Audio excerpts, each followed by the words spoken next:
hablar pues de sí, de lo que está causando ruido también, y no tiene que ver con el manejo de la economía, no tiene que ver con la macroeconomía, que en eso curiosamente estamos mejor, sino tiene que ver con enfrentamientos entre órganos constitucionales, ¿no? Ayer la doble sentencia del TC que por un lado contenta a un bando, porque en bandos estamos hablando, en temas de derecho que debieran tener pocas variantes de interpretación, pero aquí ya hay bandos, ¿no? Y otro fallo que contenta a un bando, vamos a conversarlo con un expresidente del Tribunal Constitucional, y es un abogado constitucionalista. Gracias por acompañarnos, doctor Ernesto Blume. Muchas gracias por la invitación. ¿Le ha parecido que el Tribunal Constitucional ha generado ruido político según las interpretaciones del primer ministro de la Nación? Estamos en un momento pues de un ruido político generalizado, en donde hay actores de diversos sectores y de diversos niveles. Ciertamente que yo creo que usted tiene razón cuando dice que el ruido político también se genera desde el gobierno, ¿no? Y yo lo dije desde el primer momento. Creo que en política cuando surge una llamarada hay que apagarla de inmediato, no dejar que crezca porque se puede convertir en un bosque. Sí. Y ¿no? el TC hubiera podido ayudar con algunos temas que son muy importantes, resolverlos con más celeridad, ¿no? Por ejemplo, ayer ha resuelto el tema de la demanda competencial que puso Patricia Benavides como es fiscal de la Nación respecto a la Junta Nacional de Justicia. Eso se ha demorado mucho en resolverla, ¿no? Es que son dos, digamos, cosas distintas. Claro, pero por eso solo le estoy mencionando, para empezar esa, luego vamos a hablar de los magistrados Inestello y Aldo Vázquez. Sí, pero me refería al Tribunal Constitucional. Tenemos por un lado un proceso competencial promovido por el poder, por el Ministerio Público contra la Junta Nacional de Justicia. Por el Ministerio Público cuando Patricia Benavides lo comandaba. Señalando de que la Junta no tenía competencia para controlar actos de la administración o actos administrativos ejercidos por la fiscal de la Nación en su calidad de titular de pliego. Claro, ese es el argumento. Sino que estaba constreñida la Junta a analizar solamente los actos netamente jurisdiccionales que se dan en el ejercicio de la función de fiscal, es decir, en el ejercicio de la función de representar a la sociedad en juicio, de ser titular de la acción penal pública, de perseguir el delito, es decir, en esa dimensión. Entonces ahí se suscitó un proceso competencial que tiene sus plazos, porque hay que presentar la demanda, hay 10 días para calificarla, 30 días para contestar la demanda, luego viene la audiencia pública y luego vienen 30 días. Demoraron bastante, claro. Y ahora nos enteramos que hubo en el proceso hasta 3 ponentes distintos, ¿no? Así es. Entonces, ese caso ha venido corriendo por cuerda separada y ha coincidido que ha terminado justamente en forma simultánea con una medida cautelar dictada en otro proceso. Otro proceso, que es otro proceso. Que es el que se deriva del hecho de que el Poder Judicial se haya, según la tesis del Poder Legislativo, entrometido en competencias propias del Poder Legislativo al ordenar la reposición de los dos magistrados de la Junta que habían sido destituidos. La doctora Inestello y el doctor Aldo Vázquez. Entonces, ¿qué ha ocurrido? Por un lado, al resolver el primer proceso, el tribunal dice infundada la demanda. Es decir, le da la razón a la Junta Nacional de Justicia que puede controlar todo acto. Y se la da para siempre. Y se la da para Porque siempre. Ahí sí sienta una jurisprudencia. Sienta una jurisprudencia que en consecuencia. Parece razonable, ¿no? Bueno, yo estaba en la tesis de que no debía controlar los actos de la administración porque son actos propiamente del manejo institucional. Claro, pero la idea de investigar a la fiscal de la Nación no era controlar los actos administrativos, sino ver si había utilizado un acto administrativo para defenestrar a una fiscal con una tesis de que eso podía ser para ayudar a otra persona. Pero, entonces, digamos, claro, pero ahí hay dos posiciones. Pues. Una posición que es la mía, de decir, la Junta, que es la que nombra a los fiscales y a los jueces, debe constreñirse a fiscalizar su labor netamente jurisdiccional y no la labor que cumple un fiscal de la Nación como titular de pliego por las razones que he señalado. Pero es una tesis, como tantas otras, rebatible. La otra tesis es la suya. Digamos, debe controlar todo, no solamente el acto que en este jurisdiccional. caso estoy coincidiendo con el Tribunal Constitucional ahora, con la mayoría del Tribunal Constitucional. Coincidiendo con el Tribunal, lo cual me alegra. Y usted no. Yo no estoy, pero bueno, varias veces usted, cuando fue presidente y cuando fue miembro fue tribuno, habrá tenido muchos votos singulares. Muchos votos ¿no? singulares, pero cuando fui presidente siempre defendía la posición institucional. Lo cual claro, una vez que se votaba, ya usted lo cual defendía. No ocurría, por ejemplo, con la doctora Ledesma, cuando fue presidenta, que no obstante a que la mayoría había decidido en un sentido y ella había hecho su voto singular, salió a la opinión pública a defender su voto singular y no claro, la... Pero ahora usted y acá tiene libertad para opinar. Exacto. Entonces, exacto. En ese caso usted no estaba de acuerdo, pero le parece... Respeta esa decisión del TC. Es una decisión del tribunal, son 2 tesis y ha optado por una. Ahora, lo otro es el tema de la medida cautelar. Ahí usted siento que sí está a favor del TC. Totalmente. Y además no solamente estoy a favor, sino felicito al Tribunal Constitucional. ¿Por qué? Porque el Tribunal Constitucional es lo que en doctrina se denomina el juez de las competencias constitucionales. O sea, el tribunal tiene varias funciones básicas. Es el garante de la vigencia efectiva de los derechos fundamentales, es el que controla la constitucionalidad de las leyes y es el que resuelve los conflictos competenciales. Ahora, y este lo ha resuelto, sí rápido, el otro se demoró, pero sí lo ha hecho rápido. Pero es que es una medida cautelar. Las medidas cautelares tienen que ser más rápidas. Tiene que ser pero más igual rápido. Podría demorarse más porque no hay plazos establecidos. Pues, ¿no? Sí, pero la medida cautelar de suyo, desde un punto de vista conceptual y desde un punto de vista principista, es una medida urgente y por eso es medida cautelar. Bueno, y el Poder Judicial es cierto... Cautela el ejercicio de la competencia en tanto se... Y el Poder Judicial es cierto que la resolvió bien rápido, ¿no? No, y es cierto también que la Junta, cuando se trató de suspender a la señora Benavides, fue no rápido, fue súper rápido. Fue bastante rápido. ¿No? Y ahora era un tema bastante serio. El señor Aldo Vázquez sale a la televisión a quejarse de la rapidez del tribunal. También es cierto que la Constitución, en el artículo 139, dice, pues habla de esto de que la independencia en el ejercicio de la función jurisdiccional.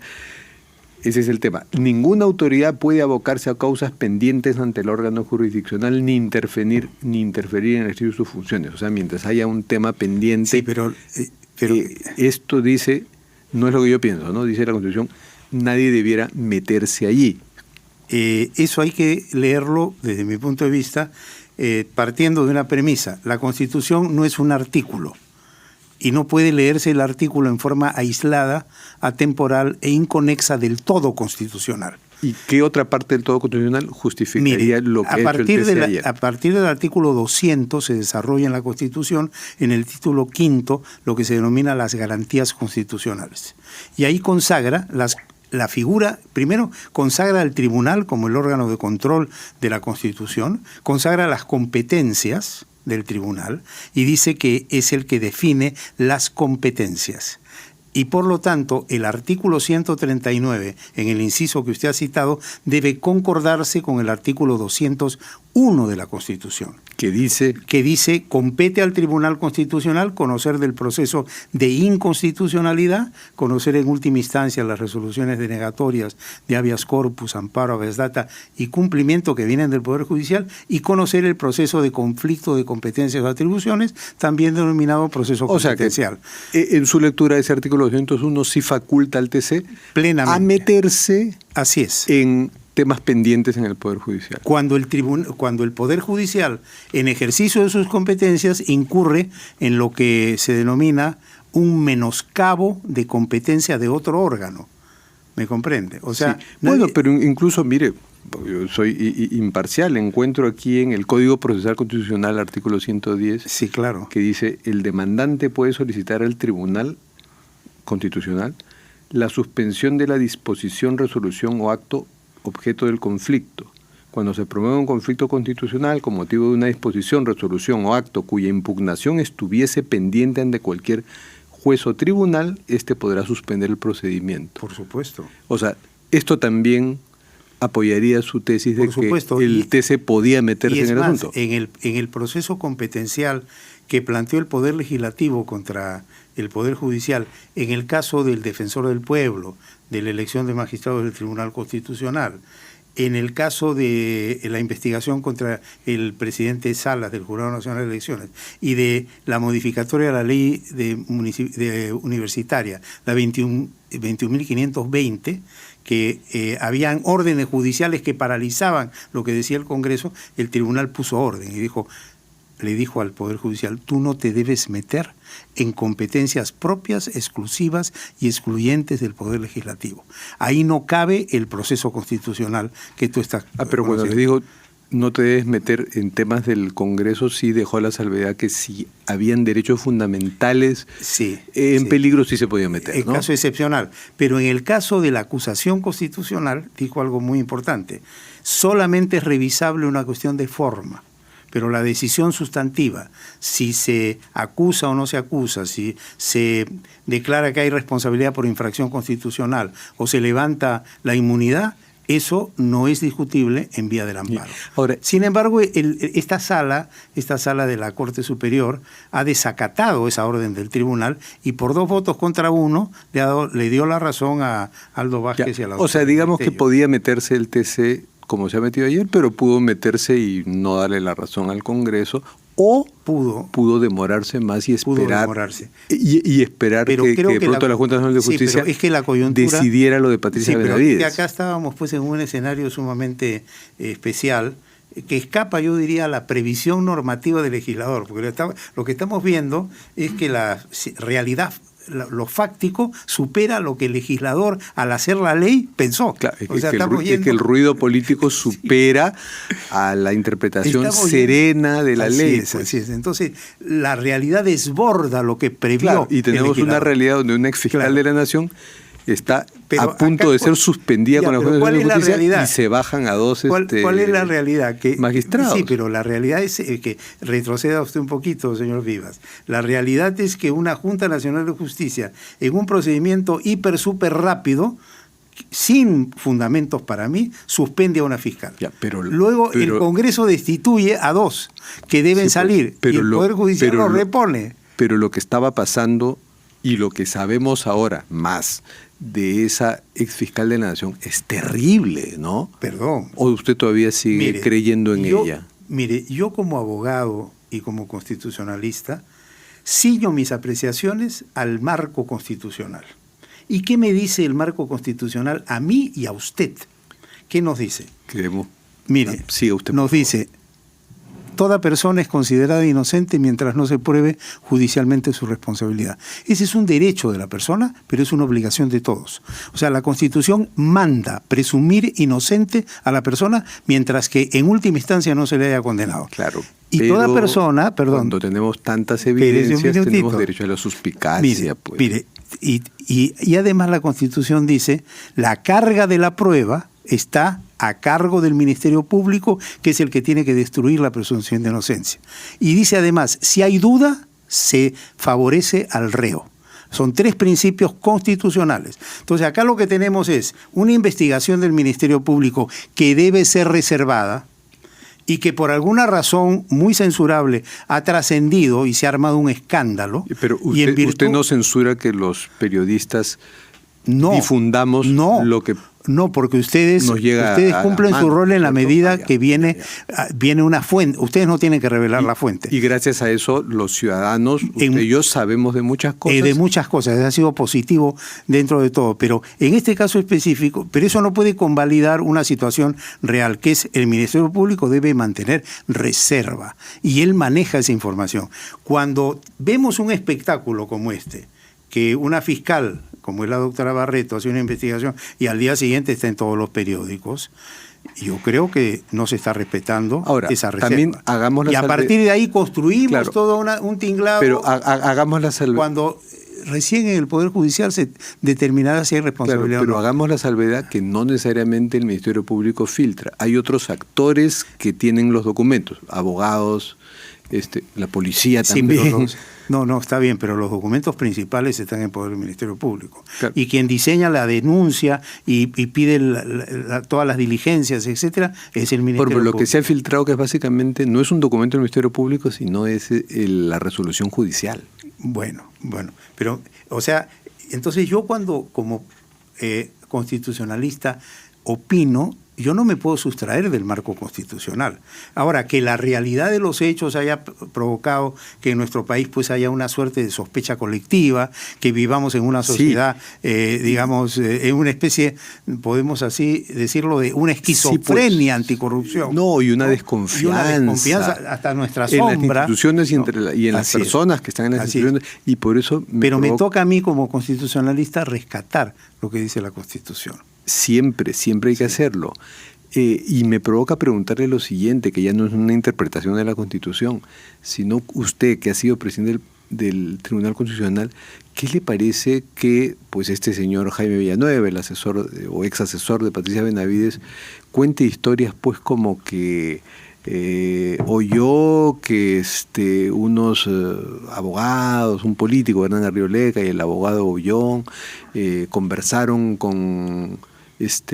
ofrecieron conversar con el rector de la Universidad San Martín Porres, Chan, porque él tenía llegada a tal o cual magistrado, y un fiscal Guamán habló con el actual presidente del TC, Francisco Morales, y Morales le dijo, sí, voy a apoyar a Benavides, y no a ese Monteagudo, ese no porque es caviar, no, a Luz Pacheco no tenemos llegada. O sea, hablan de los tribunos como que fuera a ver qué precio tienen, a cuál llego, o sea, ¿qué es eso? A mí me parece sumamente censurable ese tipo de comentarios. Ahora, yo he sido presidente del Tribunal Constitucional, he sido magistrado, y obviamente cuando uno es magistrado, las personas involucradas en un proceso tratan de hablar con el magistrado y de exponerle su punto de vista, ¿no? Y el magistrado, si desea, concede entrevistas y los oye. Eso no significa que el magistrado, porque oye, va a inclinar su opinión en el sentido que se lo piden. Uno hace un examen de conciencia, analiza el expediente y resuelve. Pero uno es un voto. Las decisiones se toman colegiadamente. O sea, usted dice que es discrecional si recibe o no recibe a las partes involucradas. A las partes. Bueno, pero ayer el tribuno Gustavo Gutiérrez Tixen me decía que él recibía muchísima gente. Sí, no, y ha dicho hasta que recibía a primos. Y yo también recibía. Y además yo estoy de acuerdo. ¿A primos? No. No, es que eso ha dicho Gutiérrez Tixen. Yo he recibido a los justiciables, como le llamamos nosotros, o a sus abogados que pedían cita, y creo además, porque yo soy abogado también litigante, que ese es un derecho del justiciable y del abogado, llegar al juez, suena muy razonable y explicar su punto de vista. Pero eso para nada influye en un magistrado que tiene claras sus ideas y bien sentados sus principios y valores. Uno escucha, y eso inclusive le da a uno a veces luces para ver algún aspecto adicional. Yo recuerdo... porque además, fíjese, hay un principio en el mundo del derecho procesal constitucional que es la inmediatez. Es decir, el juez debe confrontar a las partes y cara a cara, mirándole a los ojos, escucharlos.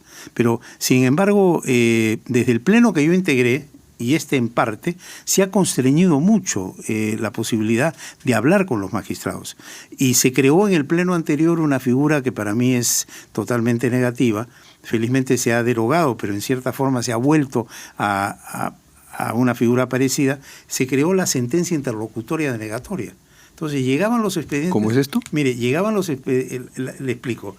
En los procesos de defensa de los derechos, amparo, habeas data, habeas corpus y cumplimiento, la Constitución dice que lo que resuelve el Poder Judicial va al tribunal en última y definitiva instancia. Entonces, después de un largo camino llega un justiciable al tribunal vía lo que se denomina un recurso de agravio constitucional, que es la herramienta para cuestionar lo que dicen en segundo nivel e irse al tribunal.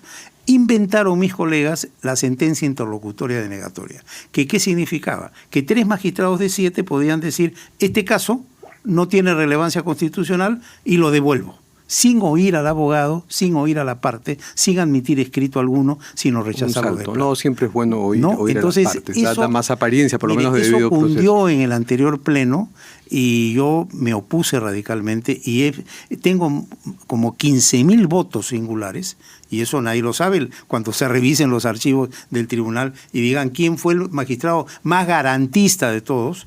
Yo saldré con orgullo a decir, yo lo fui, porque yo discrepé de todas esas sentencias interlocutorias. Última pregunta, doctor Ulume. ¿Y qué le parece toda la crisis de los relojes y enterarnos de todas estas cosas también pues por las filtraciones, pero en lugar de que la presidenta lo diga, ¿no?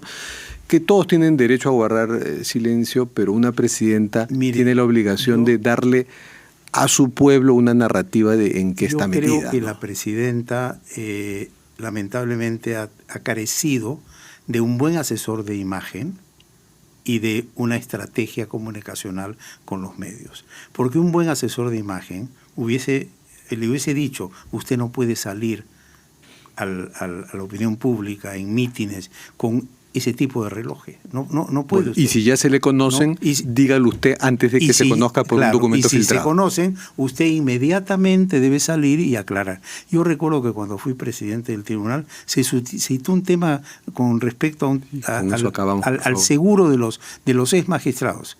Y empezó a armarse un escándalo porque se malinterpretó la decisión que se había tomado. ¿Qué hice? Esa misma tarde dicté una resolución, dejé sin efecto lo que se había dispuesto, convoqué una conferencia de prensa, repartí la resolución y dije, esto se ha aclarado. Por ser transparente. Y ¿Usted no tiene roles, por cierto? ¿O sí? No, yo tengo este reloj, que lo tengo hace 25 años, que es un reloj fino, pero es un reloj Además, tiene cómo justificar su adquisición. Bueno, muchas gracias, doctor. Gracias a usted. Terminamos con nuestras cartas sobre la mesa. A ver, vamos a ver. ¿Cualquiera? Sí. ¿Ya? A ver, yo vivo por Magdalena, pero muero Susana. Muero por Susana. Dice, muero Susana. Acá falta falta un por. Yo miro la luna llena de stickers cada mañana. Es una canción de los no sé quién, los no sé cuántos, ¿no? Ah, caramba. Rock noventero, entre ochentero y noventero. Lo importante es que es una loa al amor y a la pasión, ¿no? Sí, y territorial. Y territorial. Dedicado a Magdalena. Bueno, muchas gracias. Gracias a usted por la invitación, muy amable. Gracias a usted. La carta es un recuerdo del programa. Ay, muchas gracias.